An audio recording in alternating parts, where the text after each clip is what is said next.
Olá, meus amigos, olá, minhas amigas.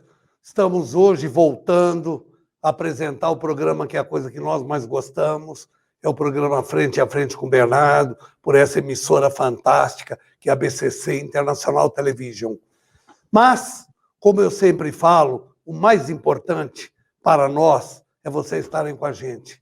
E eu sempre repito, eu faço questão de ser repetitivo, é vocês participarem, vocês falam mal, vocês brigam quando não gostam, nos orienta, nos elogia. Isso é a coisa mais fantástica do mundo. A pessoa que apresenta um programa, ela espera isso, ela não espera outra coisa. Ele quer participação, quer ajuda, porque para fazer um bom programa depende de vocês. Gente, vocês sabem que eu sempre procuro, eu não meço esforço de trazer coisas inteligentes, coisas importantes para a nossa vida. Hoje eu trago uma entrevista extremamente legal, uma entrevista importante que vai orientar a gente. É sobre a coisa que mais tem nesse país, são tributos. Eu trago um dos maiores especialistas em direito tributário que eu conheço. Gente, vocês preparem, porque hoje a entrevista vai ser maravilhosa. Mas é para vocês, que são tão importantes na nossa vida. Obrigado da presença de vocês. Gente, eu quero anunciar e trazer, porque eu estou encantado, o doutor Felipe Guerra dos Santos, é um dos melhores advogados tributaristas de São Paulo. O cara sabe muito. Sabe aquele cara que sabe responder tudo de improviso? É o doutor Felipe. Doutor Felipe, é uma alegria poder trazer o senhor, poder entrevistá-lo, o senhor nos ajudar esse povo que nos assiste a entender um pouco o direito tributário, entender as dúvidas que todos nós temos. E é uma alegria. Doutor Felipe, eu não sou de apresentar, eu vou abrir o espaço, eu queria, porque seu currículo é muito fantástico, é um currículo difícil de se ver. E eu gostaria que o senhor falasse um pouco sobre o senhor, para esse povo que nos assiste, que são tão importantes para nós. Doutor Felipe, eu abro espaço, abro o microfone, para o senhor se apresentar. Obrigado, Bernardo. Primeiramente, muito obrigado pelas palavras, muito obrigado pelo convite. É uma honra estar aqui hoje no seu programa. Eu tenho 15 anos já como advogado. Eu me formei na Universidade Paulista em 2003.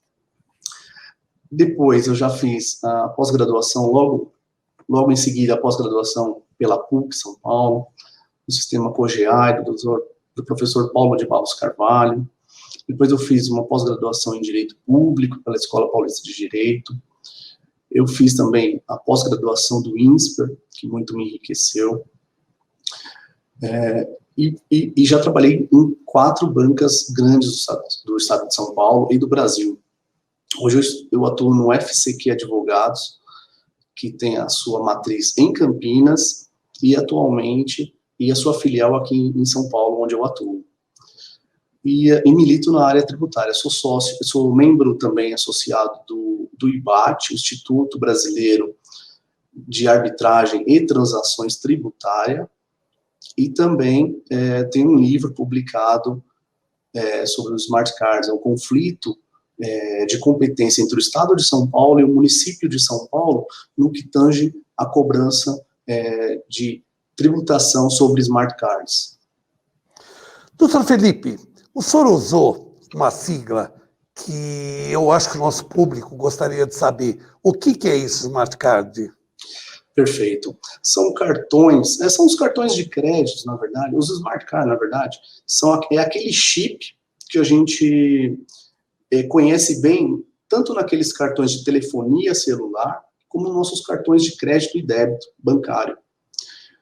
E aí houve uma discussão entre o ICMS, entre o Estado de São Paulo e o município de São Paulo, se aquilo seria uma mercadoria, aquele cartão de crédito e débito seria uma mercadoria, ou se seria uma prestação de serviço pelo banco, né?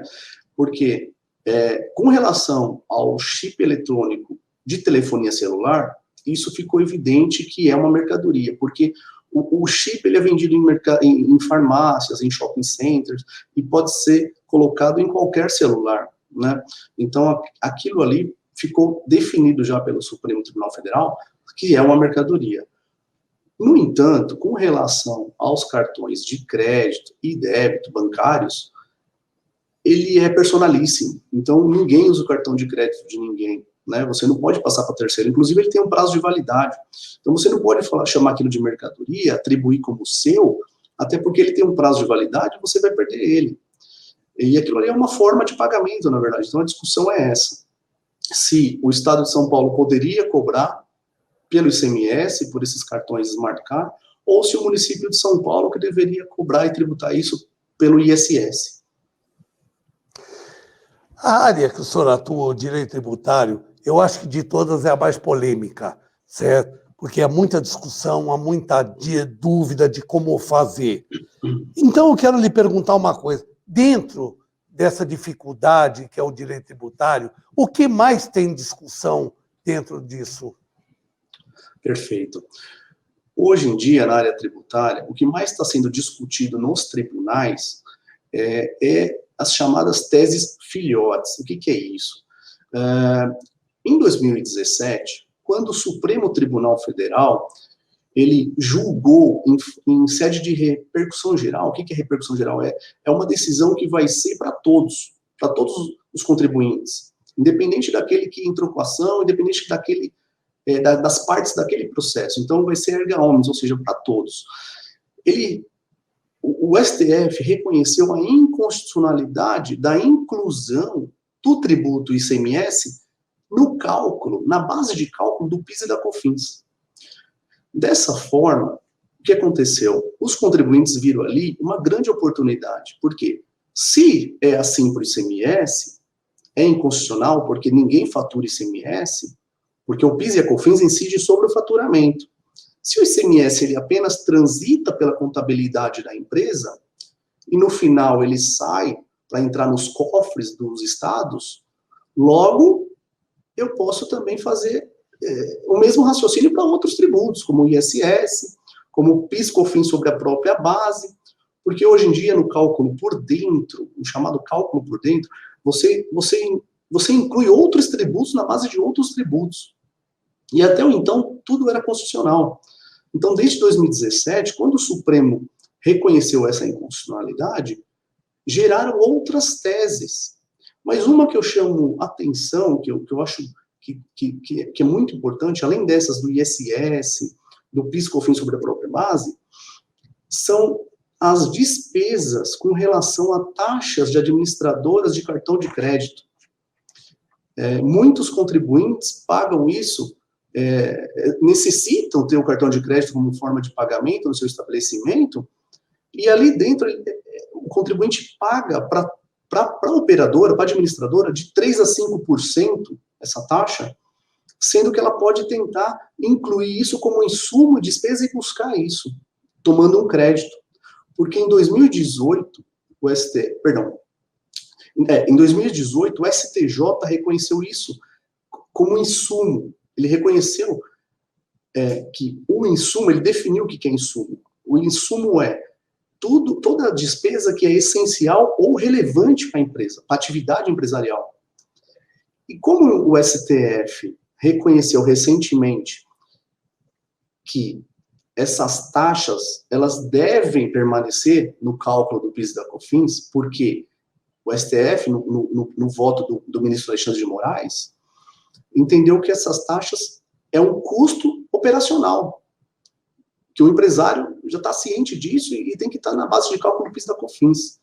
Então, o que os contribuintes falaram? Então, já que é assim, já que o STF mesmo reconheceu que é devido, que é constitucional, essas taxas na base de cálculo, então por que eu não posso tomar crédito disso? Porque isso para mim é um insumo, é uma atividade, eu necessito ter isso para ter um bom faturamento da minha empresa, para ter um bom atendimento, principalmente para os e-commerce. Então foi aí que surgiu essa tese, essa discussão das taxas, do insumo sobre as taxas dos cartões de crédito. Essa tese é muito interessante. Você falou que isso se aplica a todo mundo, mas há uma velha discussão que todo mundo fala e todo mundo pergunta, e eu vou me permitir a te passar essa pergunta. Isso é para todos ou há classes especiais que têm vantagens ou têm prejuízos com isso? Ótima pergunta, Bernardo. Na verdade, não é para todos, é para todas as empresas que estão no lucro real e apuram a não cumulatividade do PIS/COFINS. Eu estou falando uma linguagem um pouco técnica, mas o empresário vai entender, quando ele conversa com o contador dele, anualmente, ele discute se ele vai permanecer no lucro real ou não. E essa não cumulatividade do PIS/COFINS dá direito, por lei, do empresário, mês a mês, ele auferir todas as despesas que ele teve como insumo e excluir isso do cálculo do PIS e da COFINS, reduzindo o pagamento do tributo, a base de cálculo, né? Então, o que acontece? Somente para aquelas empresas que estão no lucro real. Porém, uma vez a empresa entrando com essa ação, discutindo isso e tendo a liminar e podendo excluir isso da base de cálculo, obviamente ele vai ter um melhor poder de barganha, de negociação e dar um melhor valor no seu produto, no seu serviço, já sai, inclusive, na frente da sua concorrência, e isso vai afetar, sim, o consumidor final, com certeza. É porque é mais um ônus para ele, né? Porque, na Exatamente. verdade, ninguém absorve, repassa. Repassa. E isso não pode ser considerado como faturamento da empresa, é um absurdo, né? É absurdo, realmente. Eu quero te fazer uma pergunta. As empresas, o que devem fazer para ingressar com essa ação, para ter o seu direito reconhecido? Perfeito, Bernardo. As empresas devem, primeiramente, tendo em vista o conceito já pacificado pelo STJ, porque aí, no caso, foi julgado inclusive, um belo voto da ministra Regina Helena Costa, em sede de recurso repetitivo, ou seja, novamente, seria erga omnes, ou seja, para todas as empresas, sendo que o conceito de insumo seria aquelas despesas que são essenciais ou relevantes para a atividade empresarial da empresa. Então, aquele empresário que verificar que nas suas vendas mensais, ele pega o total das vendas e analisa o quanto que saiu, o quanto que ele vendeu por meio de pagamento de cartão de crédito ou débito. Ele subtrai aquilo. Desse montante, ele vai ver o quanto que ele recebeu por meio de outros pagamentos. Então, ali, ele já vai perceber se a maquininha do cartão de crédito é essencial para ele ou não. Se o meio de pagamento, cartão de crédito e débito, é essencial para ele ou não. Então, tendo em vista que a alíquota, a taxa, geralmente é de 3% a 5%, em cada operação, em cada transação, para cada venda, ele vai conseguir buscar isso no judiciário os últimos 60 meses para trás, inclusive. Além dele deixar de pagar o para frente, ele consegue restituir 5 anos. Então, dependendo do faturamento da empresa, a gente está falando de ações milionárias. É muito interessante essa questão.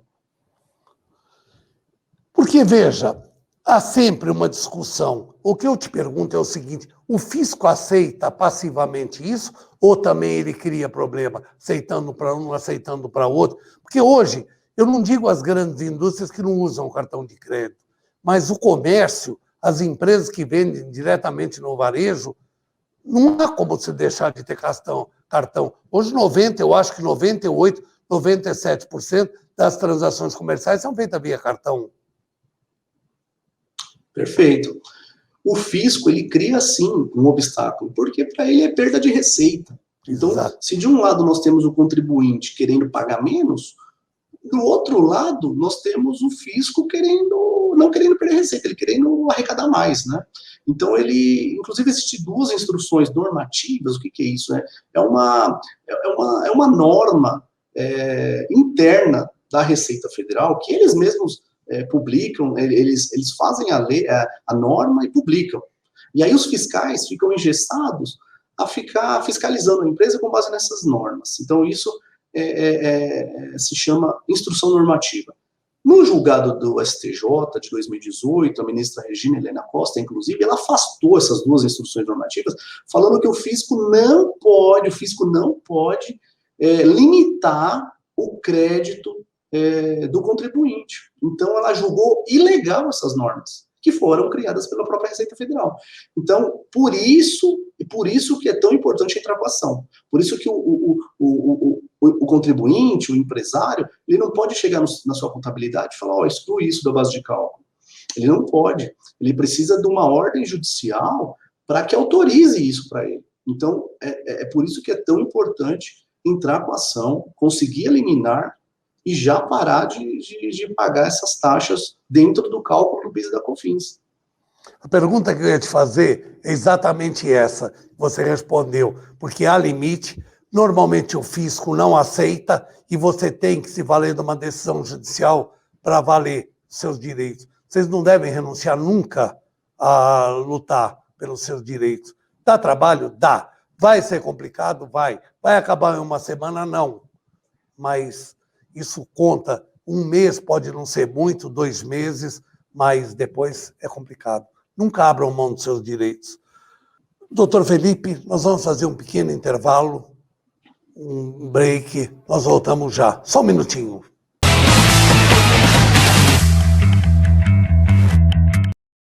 Otimize seu tempo na cozinha. O forno elétrico Lair é um eletrodoméstico prático e eficiente, ocupa pouco espaço e muito bonito. São diversos tamanhos e modelos que deixam seu assado mais uniforme e saudável, com controle de temperatura e fácil de limpar. Lair, há 78 anos fabricando fornos, fogões e churrasqueiras elétricos e a gás, com muita qualidade e beleza.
Gente, voltamos. Falei para vocês que era rápido, vocês viram que só foi 1h30 de intervalo. Ah, não?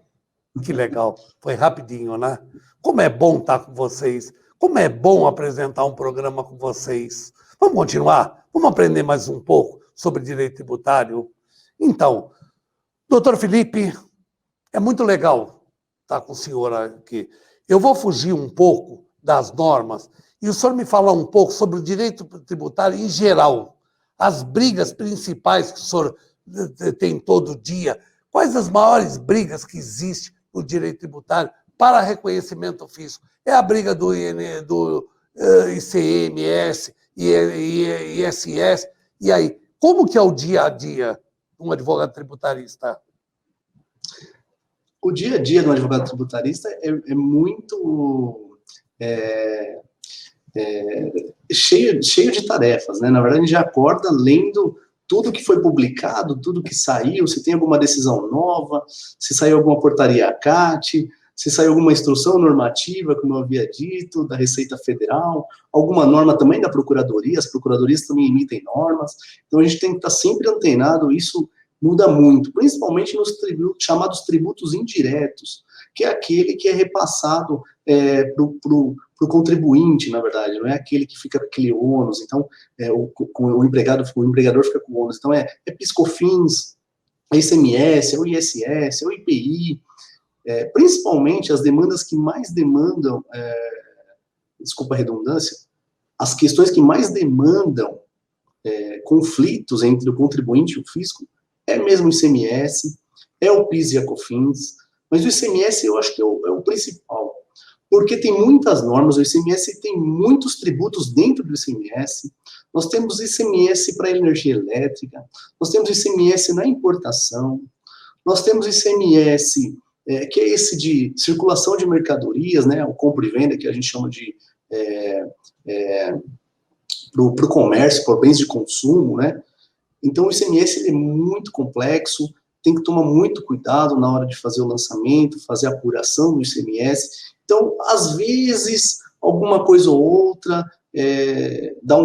tem algum erro na contabilidade, o fisco não perdoa, ele vem, ele lavra o auto de infração, ele fiscaliza a empresa primeiramente, lavra o auto de infração, e aí começa o contencioso na fase administrativa, cabe defesas também, mas é complexo, você tem que, porque ali quem julga, né, o contencioso administrativo, muitas vezes, ele é dividido um pouco de membros do contribuinte, mas muitos fiscais também, né? Então, ali você tem que demonstrar exatamente para outros fiscais, não aquele que lavrou o auto de infração. O auto de infração é um termo que é uma acusação. O fiscal chega e fala, olha, você não fez isso corretamente, a lei fala isso, você fez aquilo. Então, eu estou te impondo uma multa punitiva, que a gente chama, né? Além da multa por atraso, por ter deixado de fazer alguma coisa, que é aquela multa de mora, você tem a multa punitiva, que ela é mais agravada, é um valor mais alto. E aí, o valor do débito principal, ele fica muito alto, por isso que às vezes tem dívidas impagáveis. Então é muito importante que o advogado faça um bom trabalho no contencioso administrativo. Aqui em São Paulo, nós temos o TIT, o Tribunal de Impostos e Taxas do Estado de São Paulo. Eles julgam todos os tipos de tributos estaduais, não só o ICMS, então eles julgam o IPVA, o TCMD, né, que é para causa-mortes, doações, o IPVA sobre automóveis, e ali é uma batalha diária. Você tem que entrar com recurso, você tem que ir lá fazer sustentação oral, a ideia é sempre estar em cima do processo para realmente você não deixar passar nada, porque os fiscais, os julgadores, fiscalistas, estão do lado, eles pensam por um outro viés, né, eles pensam pelo lado da administração pública, né, então eles têm a norma, não pautado na Constituição Federal, mas a norma legalista, né, então se tem um decreto, o decreto fala isso, eu tenho que seguir aquele decreto. A gente sabe que não é bem assim, às vezes o decreto fere uma lei, fere uma Constituição Federal, e aí, ou até a Constituição do Estado, e aí a gente tem que estar ali para intervir, né.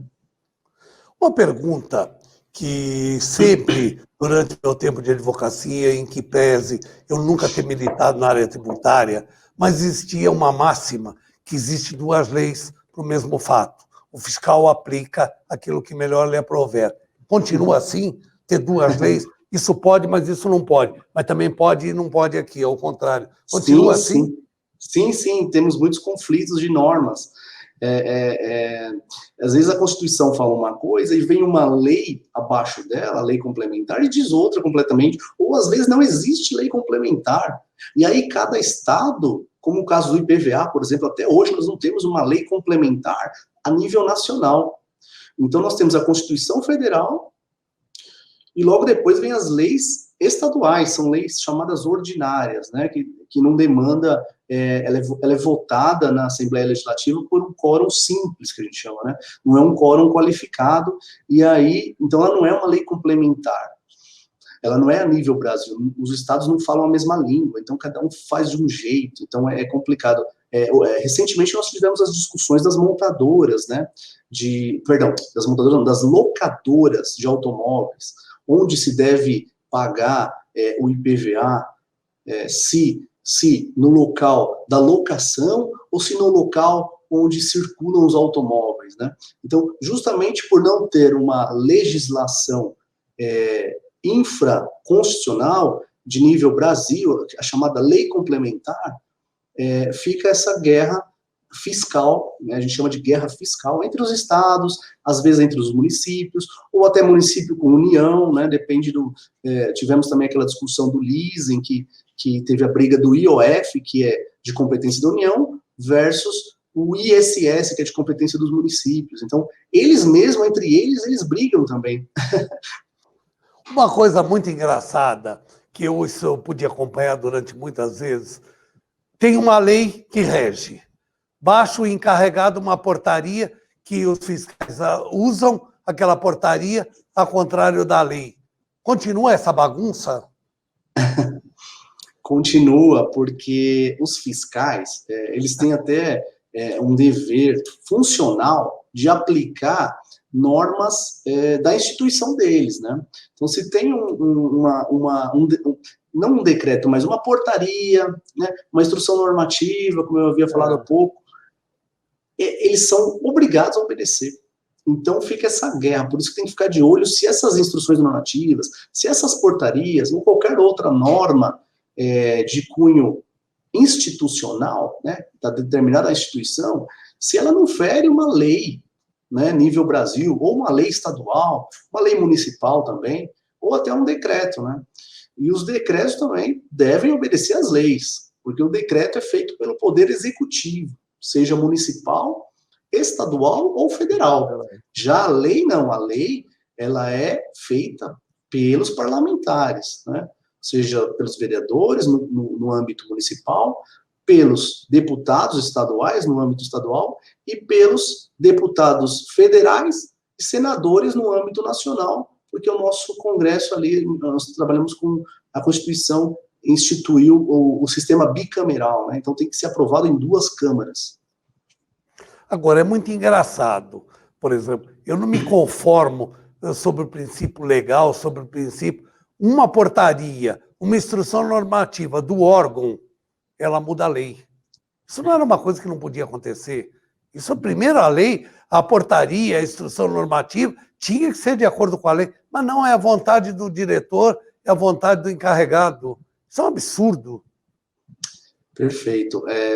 Nós temos bastante conflitos assim, é por isso que aí entra a atuação do advogado, justamente para evitar essas violações, principalmente aos princípios, né, normativos, princípios constitucionais. O princípio da legalidade está na Constituição, o princípio da igualdade está na Constituição. Então, o que vem abaixo, como dizia, eu não vou usar essa expressão exatamente, mas o ilustre professor saudoso Geraldo Ataliba, ele mencionava que o que vem abaixo da Constituição Federal, para ele era lixo. Era lixo. Não tem que ser considerado. Violou a Constituição Federal, não tem que ser considerado. O juiz tem que, de ofício, reconhecer essa inconstitucionalidade e afastar essa aplicação, essa norma, essa multa, essa acusação do fisco. Essa é a ideia. Você acredita, honestamente, que algum dia vai mudar? Algum dia será respeitada a lei federal, que é mais importante? A norma jurídica será respeitada? A obediência à norma? Ou você acha que sempre vai continuar? Porque há interesse. Você sabe quais? Existe esse cunho político, é muito difícil falar sobre esse assunto, porque são cabeças pensantes, né? A nossa corte, a nossa Suprema Corte, ela tem 11 ministros, eles são ministros e tem que julgar todas as matérias, né? Se você for ver, Bernardo, todas as matérias trabalhista, previdenciário, penal, estão todas na Constituição Federal. Então, vira e mexe, vai estourar onde? No Supremo, né? O processo vai acabar no Supremo e essas questões serão decididas por eles. E nem sempre eles estão tão preparados, porque eles não têm toda a vivência de todas as matérias, né? Concordo. Na área tributária mesmo. O último ministro que passou pelo Supremo Tribunal Federal. Não estou falando do STJ, porque hoje, no Superior Tribunal de Justiça, tem hoje a ministra Regina Helena Costa, essa é a tributarista que a gente chama raiz, e foi o ministro Aliomar Baleiro, então, na década de 70, então faz muitos anos. Então, a gente não pode desistir, né? Temos que acreditar na justiça sempre, acreditar numa sociedade mais justa, precisamos de leis mais atualizadas, porque a sociedade evolui, né? Novos verbos existem, então a lei passa a ser obsoleta, então tem que ter esse conjunto, não só a cargo do Poder Judiciário, mas também nós temos que trabalhar muito o Poder Legislativo. O Poder Legislativo é muito importante no nosso país. Eles têm que fazer andar as pautas que chegam lá, seja para o bem ou para o mal, mas tem que votar, tem que pôr em votação. Nós temos pautas paradas há muito tempo. Essa questão da reforma tributária, ela chegou recentemente, mas se ela é urgente, se é tão importante, ainda mais numa pandemia dessa que estamos vivendo, até para dar um respiro, um fôlego maior para o empresário, né? Tivemos muitas perdas de empregos, você tem que colocar em pauta. Então, é muito importante também a sociedade cobrar do legislativo, não é só o governo federal e não é só o Poder Judiciário, nós temos que cobrar o legislativo muito. Então, assim, importante do voto, não só votar, eu penso que nós temos que cobrar aquele candidato, ali está só começando, quando o seu candidato ganha a eleição, eu acho que ali está começando, é ali que você tem que começar a cobrar ele, é ali que começou a eleição, né? Ele foi eleito pelo povo, então você tem que ter o e-mail do seu vereador, você tem que mandar, olha, vereador, tem essa questão ambiental, tem essa questão isso, tem essa questão das calçadas, isso, eu acho que a união faz a força, né? As pessoas têm que cobrar um pouco mais do legislativo também. Você tocou numa área que eu acho muito importante, sobre a cobrança. Mas antes eu queria voltar um pouco para te fazer uma pergunta. Talvez até seja considerada meio abstrata, mas eu acho extremamente importante. Nós temos tantas leis, nós temos tanta coisa para regular o mesmo fato. Isso não é um pouco de falta de autoridade do próprio Supremo e não deixar a coisa diluir, a coisa passar de um jeito como esse? Há tanta norma para a mesma coisa. Não seria um pouco das cortes superiores impor, acabou, a coisa é assim, não é nada mais discutir do que ficar sempre no abstrato, votando coisa. Qual a sua opinião sobre isso? Eu entendi o seu ponto de vista, Bernardo, mas, infelizmente, aí seria um pouco de autoritarismo, né? A Constituição fala que os poderes não podem mandar no outro, né? Um não pode meter o dedo no trabalho do outro, então cada um tem que se respeitar dentro das suas atribuições. O que o Poder Judiciário pode fazer, e vem fazendo, muitas das vezes, é forçar com que o Legislativo, ou até o governo federal, legisle, né, sobre alguma determinada matéria. Ou fala assim, olha, e por meio de decisões também, quando ele fala assim, olha, no caso do ICMS, nós temos muitas normas aqui no ICMS, então eu entendo isso, então por isso eu vou condenar você, Fazenda, a título de, não só honorários, mas uma condenação que vai ser principalmente a devolução do tributo indevido, inconstitucional ou ilegal para o contribuinte. Isso realmente faz com que os procuradores coloquem o pé no freio e eles fazem pareceres justamente para o governador, agora estou falando do ICMS, então, para o governador do estado, tentar ver se muda esse decreto, porque, muitas vezes, o decreto é contra eles mesmos, então, o Poder Judiciário tem esse poder de tentar colocar cada um no seu lugar, né? Eu não tenha sido tão feliz na pergunta. Não é a Suprema Corte ela pegar, tomar uma decisão interferindo, proibindo o legislativo ou o executivo nada. Eu digo no cumprimento da lei aquilo que está decidido, certo? Então, por exemplo, se a lei vigente é essa, eu acho que a Suprema Corte não querer se meter com o legislativo, eu volto a repetir, proibir lei, não é isso. Mas se tem uma norma em vigor, essa norma tinha que ser respeitada. Eu acho que não são todas as leis que provocam tanta interpretação diferente. Eu acho que há muita permissividade de permitir intervenções, opiniões, cultura diferente. Eu acho que a coisa podia ser mais simplificada. Não, perfeito. Eu concordo com você, Bernardo. Se existe uma lei, ela tem que ser cumprida, né? Então, aí sim o Poder Judiciário está aí para isso, ele tem que ser provocado, e nós temos também que chamar atenção aqui para o Ministério Público. O Ministério Público tem esse papel. O Ministério Público é o fiscal da lei, né? O guardião da Constituição é o Supremo Tribunal Federal. Ele vai sempre guardar a Constituição, ele vai sempre verificar se a Constituição não está sendo violada, né? Mas o fiscal da lei é o Ministério Público, e aí sim eu faço aqui faço as minhas lamentações também, porque às vezes eu acho que o Ministério Público deveria fiscalizar mais, né? O cumprimento da lei, e não deixar tudo para o Judiciário resolver, né? O Ministério Público tem sim esse poder de, inclusive, chamar o fisco e chamar também, se for um empresário, um empregado, para tentar fazer uma conciliação, fazer um acordo, falar o que está acontecendo aqui, para que isso não se repita, vai ser feito, e pode lavrar um termo, né, de acordo, e aplicar uma sanção, né? O Ministério Público tem que estar ativo, tem que ter um Ministério Público presente. Na minha opinião, o Ministério Público deixa um pouco a desejar. E aí estou falando do Ministério Público Federal e Estadual, tá? Não estou só federal e estadual, acho que deixa um pouco a desejar. Mas o Poder Judiciário tem esse poder de fazer cumprir a lei, ele tem que fazer cumprir a lei. Esse é meu principal reclamo. Eu acho que está havendo muita omissão, não só do Poder Judiciário, mas é exatamente o órgão que você falou, que é tão importante, que poderia acalmar um pouco, resolver um pouco, que é o Ministério Público. Eu acho que ele está sendo omisso e devia assumir. Você pergunta, ele diz, nós não temos gente para isso. Eu acho que tem. Se não tem, vamos contratar mais. Mas o Ministério Público tem que estar presente. Eu acho que se ele tivesse usando o poder dele, ele é com tanta conversa mole. Tá? Concordo. Uma decisão e resolver. Então, agora eu queria voltar um pouco sobre o que nós estávamos falando, sobre o PIS e COFINS.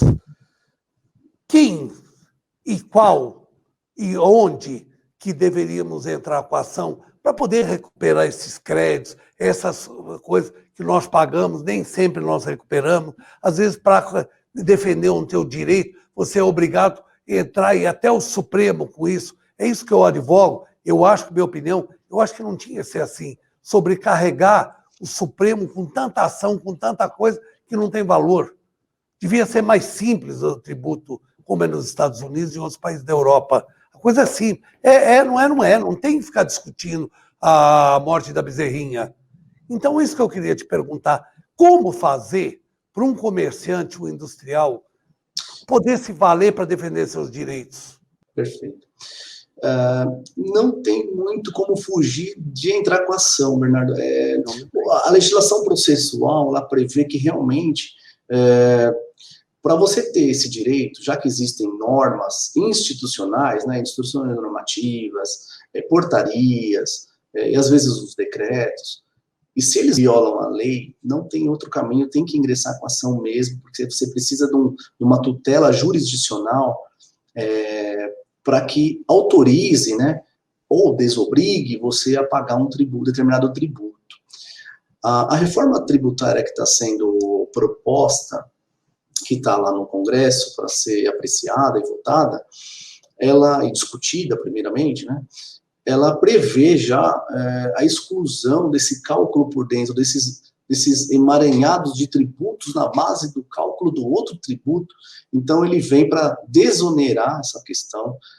Eu acho que já é um caminho, então é uma questão que deve ser analisada o quanto antes pelo Congresso. Não é das melhores reformas, até concordo que não é, mas é um pontapé inicial. Nós temos que começar. O sistema tributário todo, ele é muito complexo. Demais. É por isso que tem, em virtude, até que você falou, desse emaranhado de normas, uma norma fala uma coisa, a outra fala outra, por isso que ficam essas discussões processuais. Mas o Supremo Tribunal Federal, infelizmente, ali, como a nossa Constituição Federal foi feita em 1988, logo ali na transição da ditadura para a república, para a democracia, a Constituição Federal prevê muitas coisas desnecessárias, assim, por isso que a legislação infraconstitucional poderia tratar daquela determinada matéria tranquilamente. Então, por isso que tudo vai estourar no Supremo, porque como a Constituição prevê quase tudo, nós temos mais de 240, 260 artigos da Constituição, a Constituição dos Estados Unidos tem 7 artigos, então, assim, tudo vai estourar no Supremo. Então, qualquer questão tributária, penal, trabalhista, acaba estourando no Supremo. Previdenciário, acaba ficando com o Supremo. Uma pergunta que eu queria te fazer, porque isso é de interesse geral.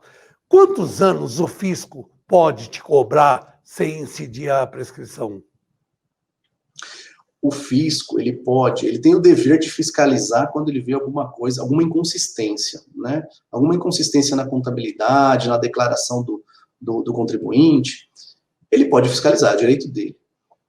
Ele encontrando alguma coisa ali, ele tem 5 anos para fazer o lançamento tributário, que a gente chama. O que é isso? É você colocar num papel, falando assim, olha, você errou aqui. Então, e isso foi em 2017. Então, 2017 já está dentro dos 5 anos. Então, ele pode fazer o lançamento tributário sob pena de decadência. Agora, vamos supor que nós estamos aqui. Hoje estamos em 2020. 5 anos para trás, vamos supor que é um débito de 2014. Ele já não pode mais. Então, ele não pode mais lançar o débito. Então, ele tem 5 anos para cobrar. 5 anos para lançar e depois mais 5 para cobrar, tá? Desculpa. 5 anos para lançar, não sei se eu estou sendo bem claro, e 5 anos para cobrar judicialmente, entrar com uma ação. Aí é a prescrição, né, que a gente chama. Isso. A decadência é quando ele tem, mas não faz. Isso, ele se omite totalmente. E aí, 5 anos depois do fato gerador, está sendo questionado na justiça. Isso. É isso? Ocorreu o fato gerador. Ele tem 5 anos para constituir, para cobrar. Não vamos dizer cobrar, porque cobrar dá a impressão que é cobrar judicialmente, mas cobrar amigavelmente seria 5 anos. E depois, cobrou administrativamente, daquela data ele tem mais 5 para ajuizar, caso o contribuinte não pague, né? Então, são 5 mais 5. É que é errado falar 5 mais 5, porque às vezes depende da data que ele lança, né? Então, são 5 para lançar e 5 para cobrar judicialmente. Teria 10 anos, né? E para o contribuinte é a mesma coisa. São 5 anos que o contribuinte pode buscar para trás os 60 meses que ele pagou indevidamente algum tributo. Né? Só para que fique mais claro, por exemplo, o fisco entra na justiça me cobrando. Ele tem 5 anos sob pena de prescrever essa cobrança? Perfeito. Quando ele entra com uma ação que é chamada execução fiscal, que é a ação devida para você cobrar um tributo ou uma taxa, uma tarifa, quando você pega aquela execução fiscal, você já olha quando foi que ele entrou com a ação. Ah, ele entrou hoje. Ah, entrou hoje? Então, mas será que essa prescrição está dentro daqueles 5 anos da decadência? Aí você volta no lançamento tributário e dá uma olhada. Você verifica se aquele lançamento, se a data que ele entrou com a ação é a mesma, está dentro dos 5 anos do lançamento, a partir do lançamento. Doutor Felipe, que coisa gostosa que foi essa entrevista. Eu faço as perguntas em relação ao povo, mas eu confesso ao senhor que eu tive uma aula. Como eu gostei da sua entrevista.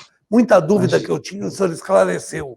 Mas a televisão tem uma coisa de ruim. Ela tem tempo. Quando chega no tempo, acaba.